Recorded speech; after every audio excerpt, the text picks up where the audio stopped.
Our Lady of Fatima Parish, in cooperation with local government unit of San Pablo, presents back-to-back live concert, Aegis Band featuring Sinta, Nakanaginip ng gising, nakatulala sa hangin. Luha, Kala ko ikaw ay akin, totoo ang sa aking paningin. and Halik, Na ikaw ay mawawala. and FRGS Band. Kultura, hapong kinabuhi.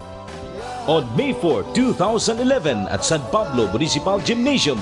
General admission is only 100 pesos. Proceeds of these concerts is per church construction. Don't miss it. Back-to-back live concert, Aegis and FRGS bands. Be there.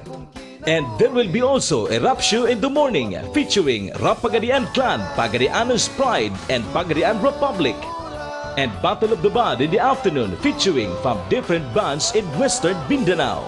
Sa mata